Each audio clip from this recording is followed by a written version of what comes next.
ঝিনুকা রান্নাঘরে আপনাদের সকলকে স্বাগত জানাই। আজকে আমি রান্না করব বাটা মাছের ঝাল আর পুঁই বিটুলি ভাজি। এই দেখুন, কাঁচা পাকা পুঁই বিটুলি সব কিছুই আমি ভালো করে ছাড়িয়ে নিয়েছি। আর এই মাছ রান্না করার জন্য আমি এখানে নিয়ে নিয়েছি, দেখুন, ডুমু ডুমু করে বেগুন কেটে নিয়েছি, আবার ধুয়ে পরিষ্কার করে নিয়েছি। পেঁয়াজ কুচি, ধনেপাতা, আর এদিকে মশলা নিয়ে নিয়েছি, সর্ষের তেল, পোস্ত আর সাদা সর্ষে একসাথে বেটে নিয়েছি, কালো জিরে, হলুদ, লবণ আর লঙ্কা গুঁড়ো।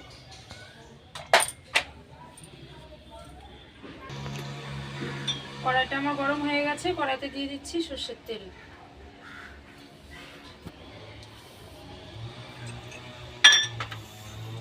আর এদিকে মাছটা আমি কেটে ভালো করে ধুয়ে নিয়েছি, এর মধ্যে আমি নুন মাখিয়ে রেখেছিলাম, এবার হলুদ গুঁড়ো দিয়ে মাখিয়ে নেব।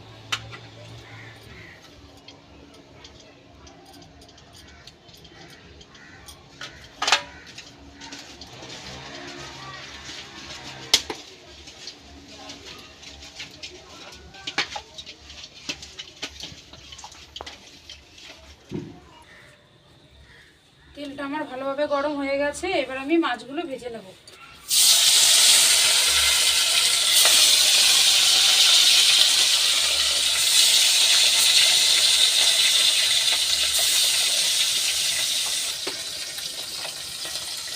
দেখুন বন্ধুরা, মাছের এক পিঠ হয়ে গেছে, আমি আর এক পিঠ উল্টে দিচ্ছি।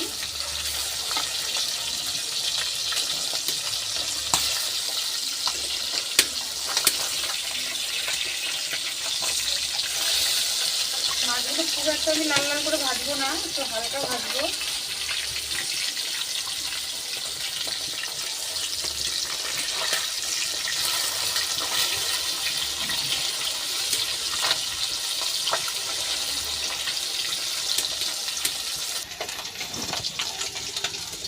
এই দেখুন বন্ধুরা, মাছগুলো আমি এইভাবে ভেজে নিয়ে এসেছি।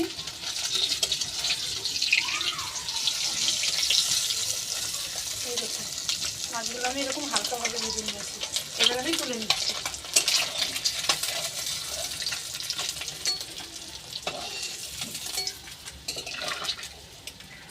আর যে বাকি মাছগুলো আছে এগুলো আমি ভেজে নেব।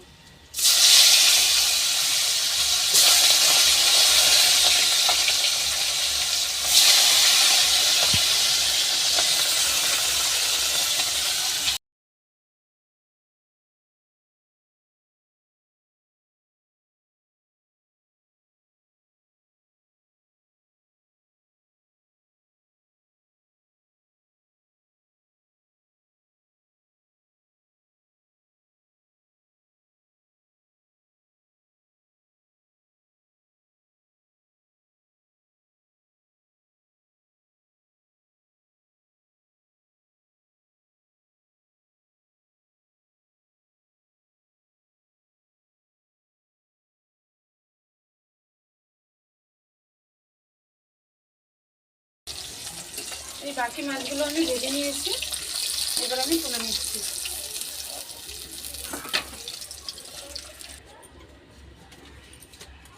ফোড়নে দিয়ে দিচ্ছি শুকনো লঙ্কা, তেজপাতা আর কালো জিরে,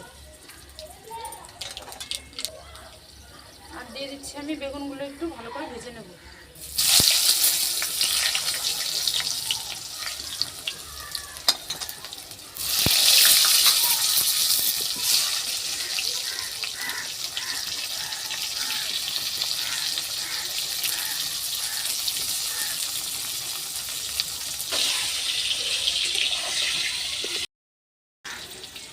বেগুনগুলো আমি হালকা হালকা ভেজে নিয়েছি, আর দিয়ে দিচ্ছি আমি পেঁয়াজ কুচি।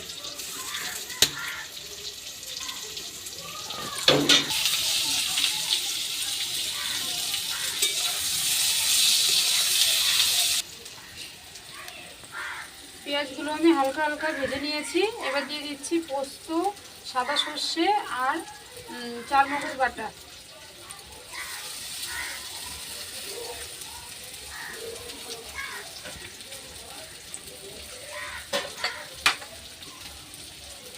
হলুদ গুঁড়ো,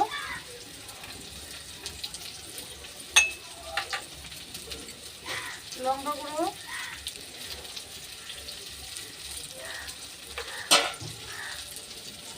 আর স্বাদ মতো লবণ। এবার সব কিছু আমি ভালো করে কষিয়ে নেব।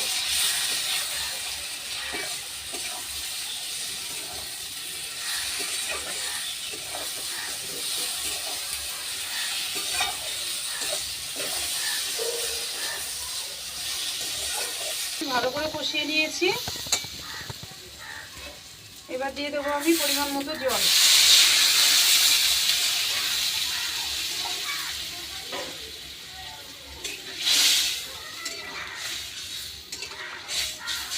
এই গ্রেভিটা একটু মাখামাখো হবে দেখে সেই জন্য আমি জলটা একটু কমই দিয়েছি।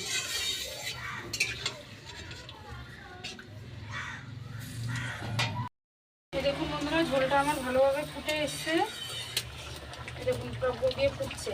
এবার আমি ভাজা মাছগুলো দিয়ে দেবো।